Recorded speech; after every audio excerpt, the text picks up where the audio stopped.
Hi, I'm Dr. Jennifer Linehan. I'm a urologic oncologist at Providence St. John's Cancer Institute. I'm Associate Professor of Urological Oncology, and I help with the Translational Research Program here. And one of the things we're going to talk about today is renal cell carcinoma, or basically what's known as kidney cancer. Now, kidney cancer comes in many varieties. Renal cell carcinoma is just one. There's clear cell carcinoma, there's chromophobe, there's papillary. Think of it as if you have fruits and different types of fruits. But one of the things over my career that's been very difficult for me to help patients with is diagnosis.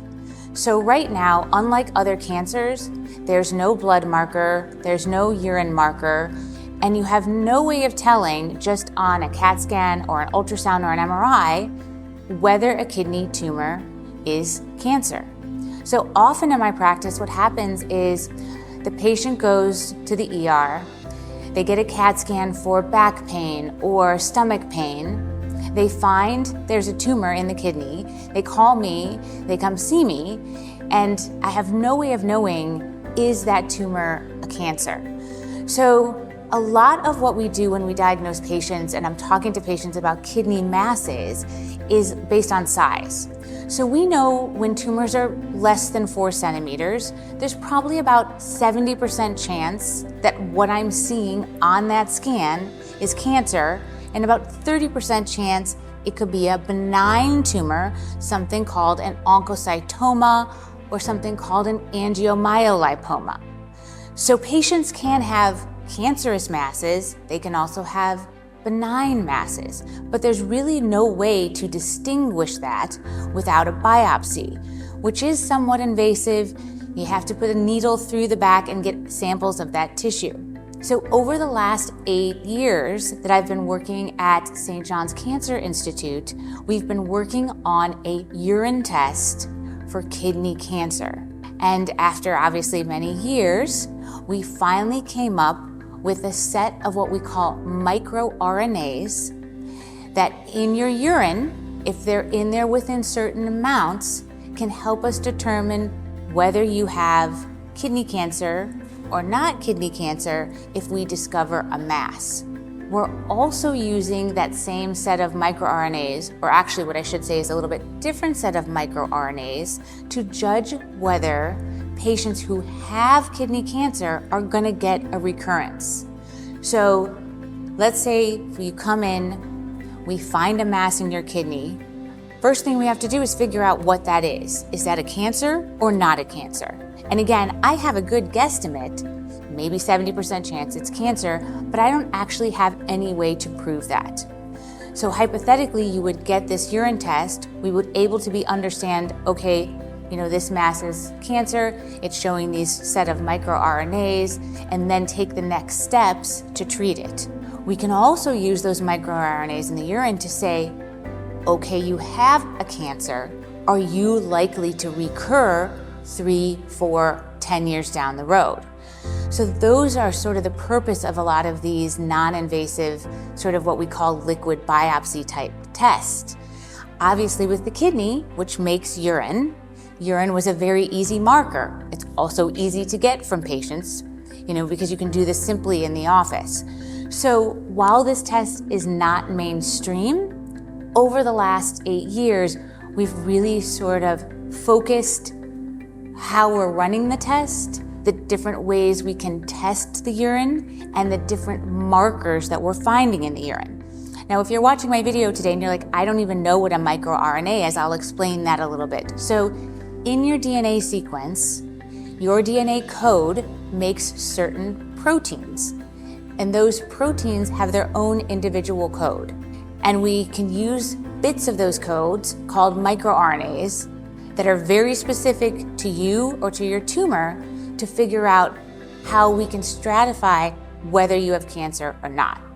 So microRNAs are basically, think of them as little bits of protein that are sort of put into your body from DNA sequences that we know are associated with the tumor. What we are working on now is what we call verifying the test. So we found in a preliminary pilot study of about 50 patients that we could predict with about 80% accuracy. But as we get more patients and study this test more, we'll understand really how effective it is. It took us a very long time to even find the correct number of these microRNAs. Then we have to figure out how is the best way to test them.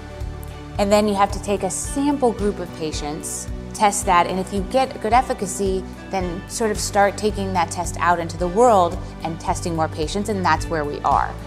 So I think I have a lot of hope for this test. I feel like it's going to help a lot of patients. It's going to be an easy way to screen patients for kidney cancers if we needed to in the future. So I am very excited. We've gotten a couple of grants to really help further our research, and we are continuing to look for more support from our community. Sometimes patients will come into my office and they'll say, how is a urine test different from the Galleri test? And a lot of different cancers do have urine tests, and it's probably not surprising that bladder cancer has several urine tests. There's about 7 different ones on the market. Prostate cancer has 2-3 different types of urine tests. Kidney cancer, no urine tests yet, but that's what we're working on. So the Galleri test is more looking for DNA sequences of cells in your blood. They're actually looking more for cellular detail. And some of that's also in the urine test. We're looking for actually a certain set of proteins in the urine if you have this certain type of cancer. So these 2 tests work in different ways. You're looking for different things. At this point in time, no one actually knows which is the right way to go, and maybe the right way to go to really sort of pre-screen patients is you use all of these tests in some combination. And that's what all doctors, researchers, medical oncologists, urological oncologists, we're all trying to figure out what is the most efficient way to screen patients, and of course, what is the most costly way to screen patients? Because when you start doing a lot of these tests, that can also be very costly, and if they're not actually helping us, then we have to understand that as well. So I think this is a very exciting time in medicine because of all these sort of liquid biopsies or non-invasive testing that we're using and finding and studying. And a lot of these tests, like the Galleri test, there's another test called Signatera. We're gathering all that information so that we can analyze that data and figure out really what's best for patients.